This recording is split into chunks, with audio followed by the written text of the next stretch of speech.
Dominus vobiscum.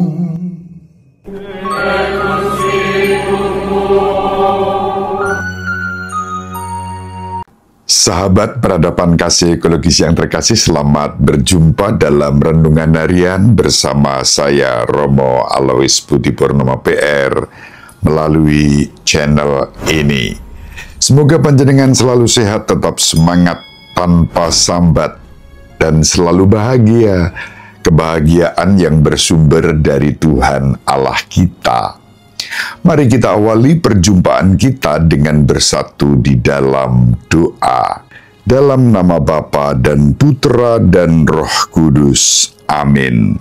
Allah Bapa yang Maha Pengasih dan Penyayang, hari ini Engkau menghadirkan Putramu Yesus Kristus yang menyelamatkan orang yang kerasukan roh jahat dengan kekuatan yang dahsyat, yang membuat dia berada dalam situasi antara hidup dan mati. Semoga kami terbuka menyambut kehadirannya sebagaimana dilakukan oleh orang yang kerasukan roh jahat itu, hingga dipulihkan dan mampu mewartakan kasih kerahiman-Mu di dalam kehidupan kami. Demi Kristus Putramu yang hidup dan berkuasa bersama Diko dan Roh Kudus Allah yang Maha Esa, Tritunggal Maha Kudus sepanjang segala masa. Amin. Dalam nama Bapa dan Putra dan Roh Kudus. Amin.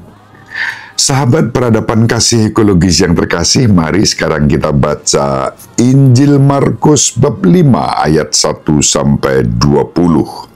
Sekali peristiwa, sampailah Yesus dan murid-muridnya di seberang danau Galilea, di daerah orang Gerasa. Baru saja Yesus turun dari perahu, datanglah kepadanya seorang yang kerasukan roh jahat dari pekuburan.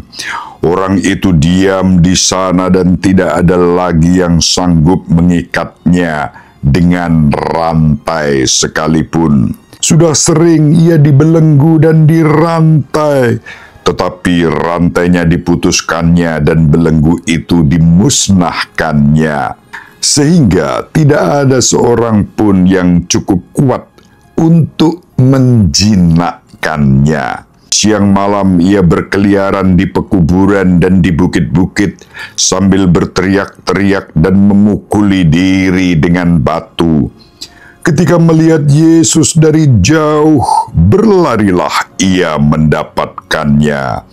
Ia lalu menyembahnya, dan dengan keras ia berteriak, "Apa urusanmu dengan aku, hai Yesus, Anak Allah yang Maha Tinggi? Demi Allah, jangan siksa aku."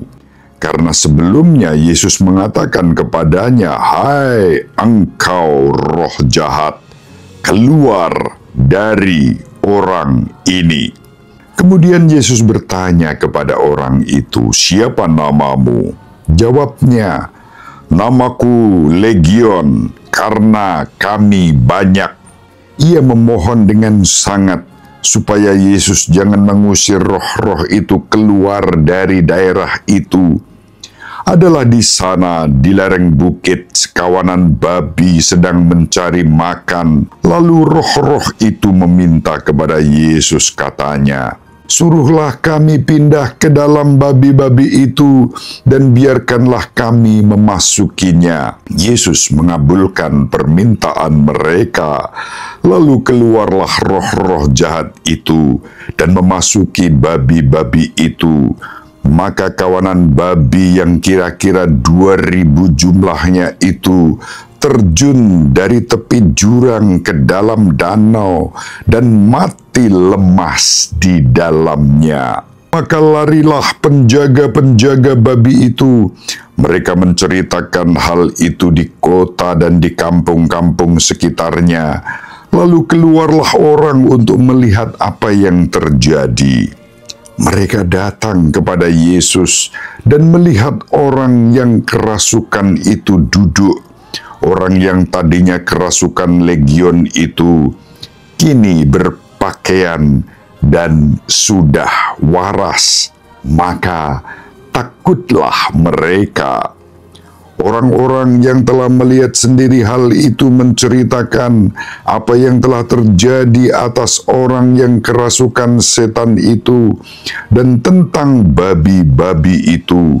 Lalu mereka mendesak Yesus supaya ia meninggalkan daerah mereka. Pada waktu Yesus naik lagi ke dalam perahu, orang yang tadinya kerasukan setan itu meminta supaya ia diperkenankan menyertai Yesus.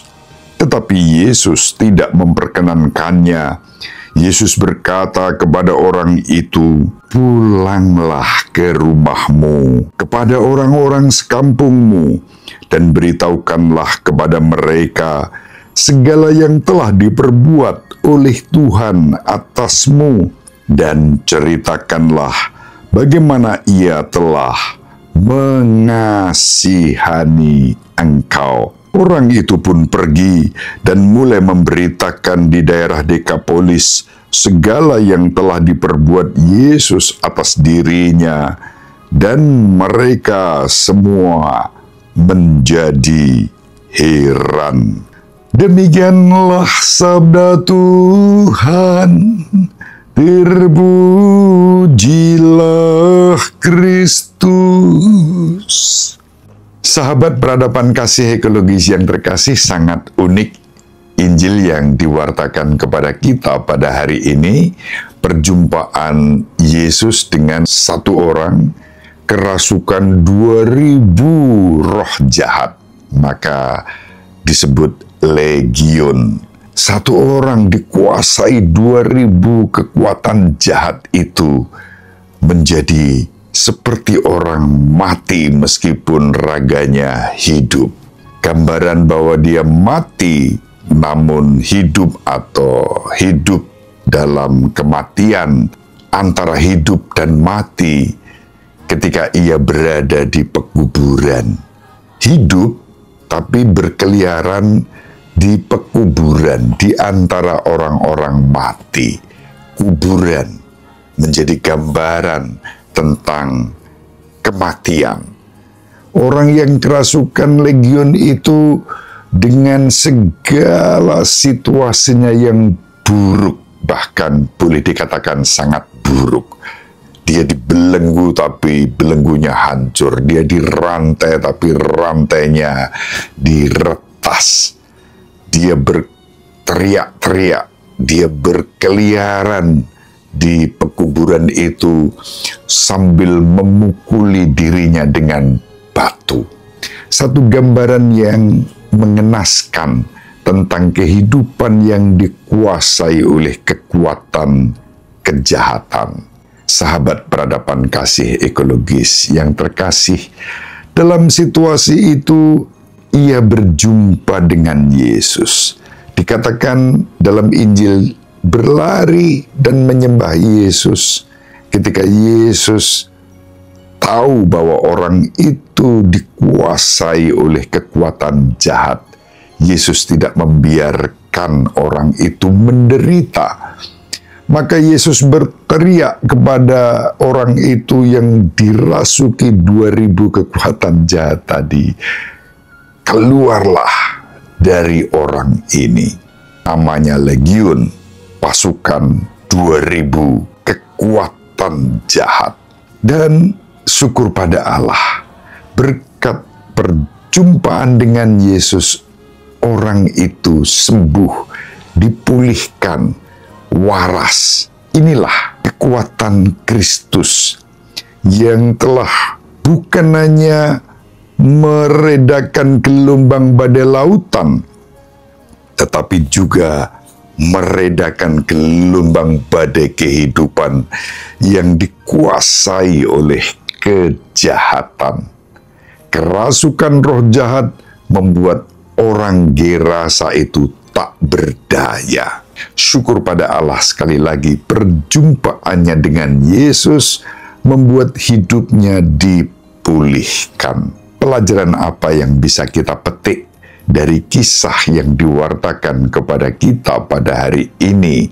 Pertama-tama, tentu dalam menghadapi situasi kehidupan yang kerap kali membuat kita terombang-ambing karena kekuatan-kekuatan jahat yang tampaknya tak kunjung berhenti di tengah-tengah kehidupan kita. Kita dipanggil untuk berani datang kepada Yesus seperti orang Gerasa tadi.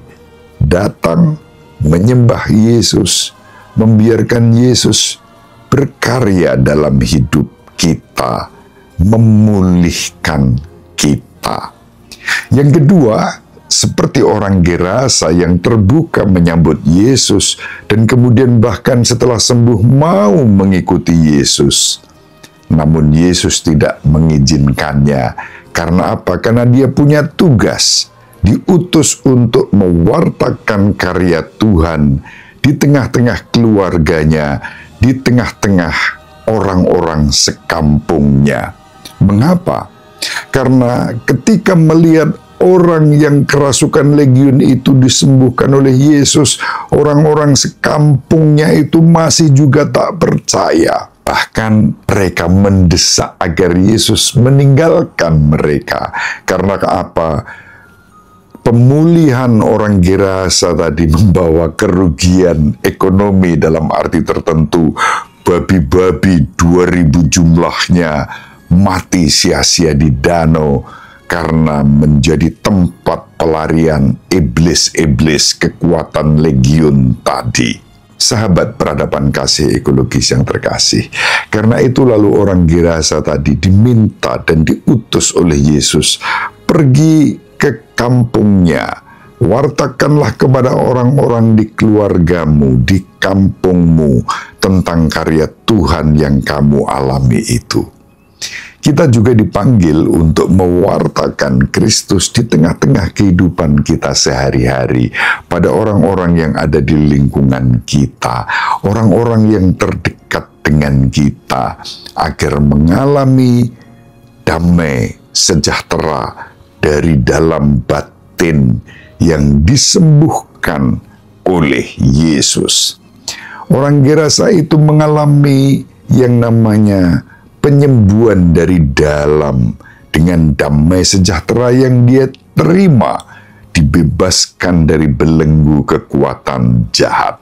Kita juga dipanggil untuk mewujudkan hal yang sama di dalam kehidupan kita.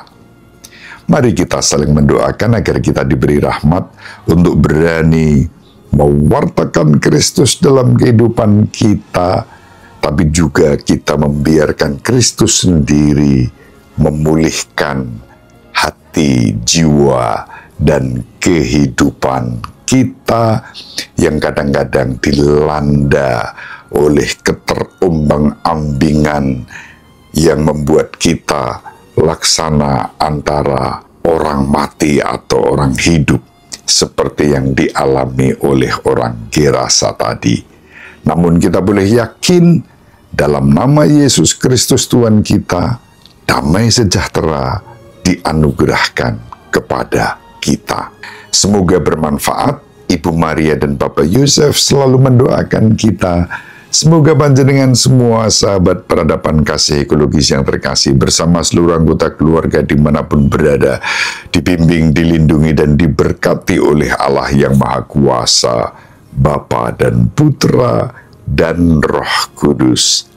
Amin. Terima kasih, salam sehat, tetap semangat tanpa sambat, selalu bahagia, kebahagiaan yang bersumber dari Tuhan Allah kita. Salve, shalom, salam sejahtera, berkah dalam. Sahabat peradaban kasih yang terkasih, sampai jumpa pada episode berikutnya. Terima kasih atas kebersamaan kita. Salam peradaban kasih ekologis, berkah dalam.